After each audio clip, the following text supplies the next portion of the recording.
a new type of stimulus check. The important news is that applications will be accepted soon. So make sure to watch until the end of the video to see if you qualify for this new stimulus payment. Leader Schumer, for his courage, for how he proceeded with this legislation. You had to have a vote.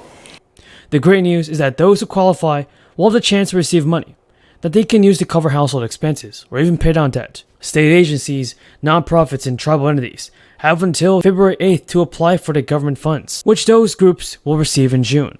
And workers apply to those groups to receive their payments, and it's also really amazing to see some federal money go out to the people that desperately need it.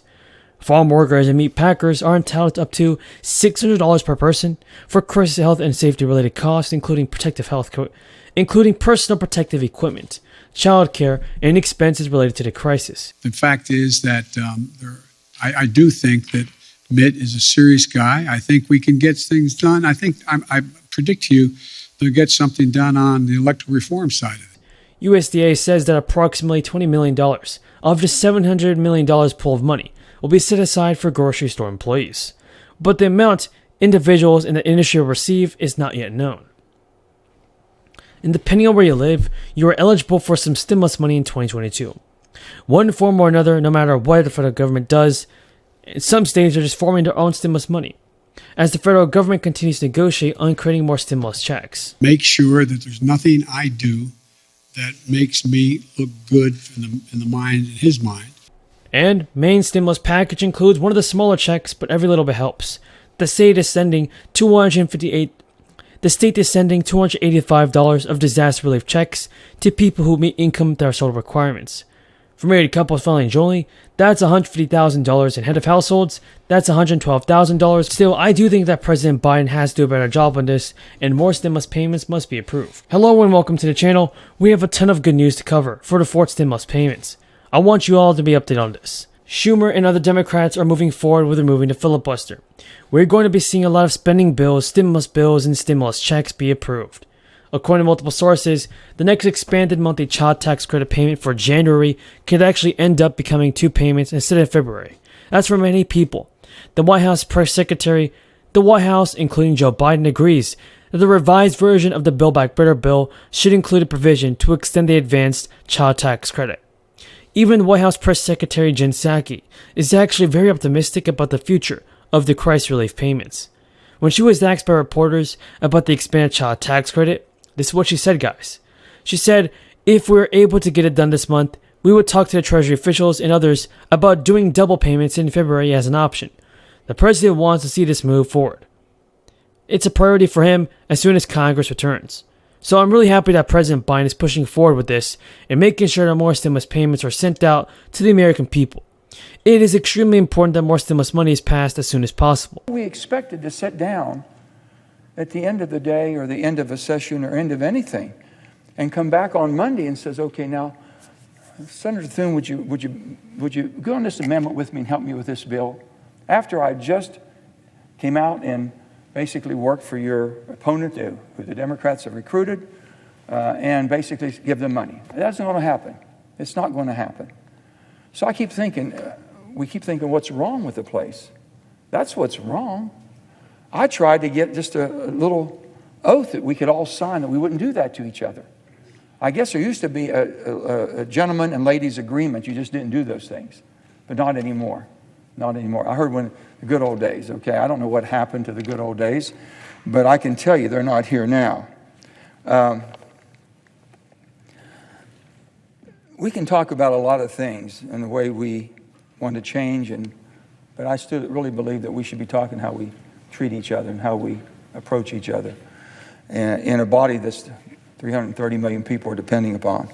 But rules, what little bit we have left, that maybe makes us take pause before we jump off of that bridge, we better be careful what we're doing. After the state legislature, I also had the privilege to serve as West Virginia Secretary of State. I never one time as Secretary of State in my official capacity had anyone ever talk to me, we've got to suppress the vote. Democrat, Republican, Independent, no matter what. No one ever came and said, Joe, we've got to stop this group from voting because that won't help us. No one ever thought that way. You know where most of my ideas came? I brought in early voting. I had a lot of men working in the mines, shift working and all that, and sometimes on Tuesdays on our election day, they couldn't get off. They had to work.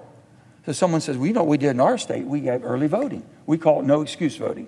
You can come anytime you want. You got 7 days, 10 days, 2 weekends. We did whatever. So I had a hard time getting people to understand. They think, oh, maybe something bad is going to happen. Something nefarious will happen. It took a while for me to get 7 days in. Just one weekend. Fought for that. After I got 7 days, they wanted more. I understand that Kentucky just has early voting, and that's great. They make those decisions. That came out of the experiment we call the Great Experiment, state by state. There's 50 experiments that go on every day in every state. We should learn from them. They should learn from us. We all share together. We've got many former governors sitting here. We know how this works. And that's what we're talking about. I also started a program calling Shares. It was a Shares program. I had low turnout in West Virginia, and I was trying to get the turnout up. So I'm thinking, what can I do? And I always thought this, I can't sometimes teach an old dog new tricks, but I can teach a pup some tricks that maybe get the old dog to follow them. So I called a program called Share, Saving History and Reaching Every Student. Saving history and reaching every student.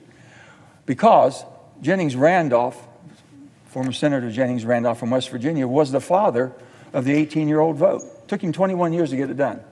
Started back in World War II, didn't get it done until 1970. He was the father. So I had the Jennings Randolph Award. I had every high school competing for it. Because we went out and educated the students. If you're 17 years of age and you turn 18 on election day or before, on a general election day or before, you can vote in a primary election at 17 years of age. No one knew that. Kids didn't know that. We got them all fired up. And I'm going to tell you, we have them awards and made big ceremonies. And all of our election counts went up. Everything went up. Did a good job. And they really, really appreciate it. So we were able to increase the turnouts. But I believe with every fiber in my body that every eligible citizen of voting age should have the right to vote and be protected by law. Everyone. And I think everyone in here believes the same thing. I truly do. That we should be able to do that. Later today, we're going to vote. Now, I'm going to vote again to protect that right, and I'm going to be proud to co-sponsor of the Freedom to Vote Act and the John Lewis Voting Rights Amendment Act. We all have different positions on that, but I'm proud to be part of that. But that's not what we're debating right now. I think we all know that. Right now, we're debating a fundamental change in the Senate rules that will forever alter the way this body functions. For the last year, my Democratic colleagues have taken to the Senate floor cable news airwaves, pages of newspapers across the country,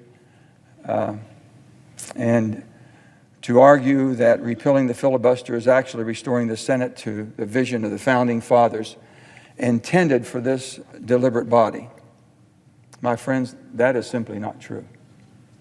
It's just not true. The United States Senate has never in 233 years been able to end debate on legislation with a simple majority vote.